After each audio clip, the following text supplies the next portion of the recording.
улицы идут. У кого-то вот тут улица идет, да? Туда, сюда.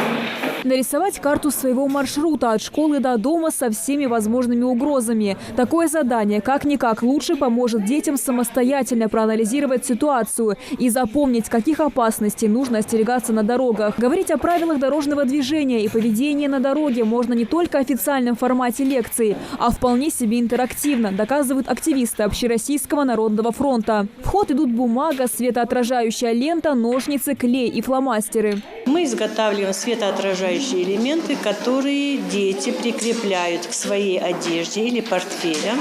То есть таким образом они обозначают свое присутствие на дороге. Сегодня мы показали детям технику приготовления светоотражающих элементов. Всегда эта часть нашей акции проходит очень активно. Маленькие дети любят урок труда, хорошо понимают, что от них требуется, выполняют с удовольствием для себя, для друзей. Вот сегодня мы, например, предложили приготовить по 2 светоотражающих элемента, один из которых ребенок оставляет себе, второй дарит нам. Ну, для чего он дарит нам?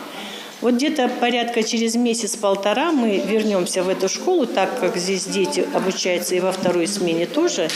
И приготовленные светоотражающие элементы мы будем дарить тем детям, которые не имеют светоотражателей на одежде или на портфеле, чтобы их также обезопасить на дороге. Мастер-класс по изготовлению светоотражающих фликеров пришелся по душе всем школьникам. К этой полезной задаче они подошли с креативом. Елочки, квадратики, сердечки, машинки. Детской фантазии нет предела. Одни вырезают фигурки для себя, другие готовы поделиться изготовленными светоотражателями. Они будут отражаться в темноте, когда фары будут светить на твой портфель.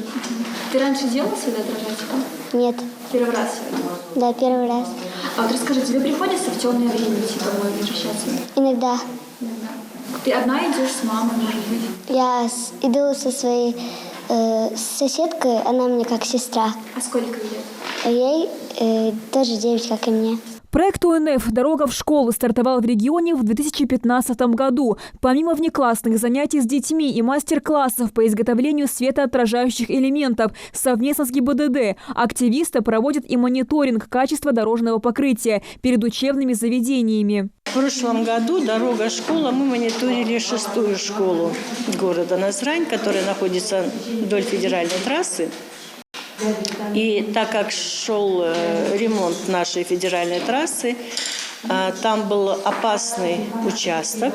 Были возмущения родителей, тревогу били о том, что вот переходить дорогу было крайне опасно. Несмотря на то, что имелся светофор, мы видели, у нас на глазах фуры проезжали на красный свет светофора. Это достаточно опасно. В этом месте обозначен надземный пешеходный переход. Уже дорога в школу там обезопасена и не было тротуаров. На сегодняшний день тротуары уже сделаны. Мониторинг продолжается и по сей день. Дети-пешеходы – самая уязвимая категория участников дорожного движения. По статистике, наиболее часто несчастные случаи на дороге возникают в темное время суток или ненастную погоду, когда видимость ухудшается в разы, приводят статистику инспекторы ГИБДД. Мы проводим с детьми профилактические работы, рассказываем, что такое правила дорожного движения, например, что такое светофор, как переходить дорогу. Для них, я думаю, самое главное, чтобы они приходили домой живыми и здоровыми. Такие акции – лишь часть профилактических мер, предпринимаемых активистами ОНФ и ГИБДД для снижения числа ДТП. Чтобы уберечь детей, их необходимо проводить чаще, уверены организаторы. Они напоминают, что светоотражатели в безопасности на дороге играют далеко не последнюю роль. Амина Бокова, Хасмагомед Майсигов, Новости 24.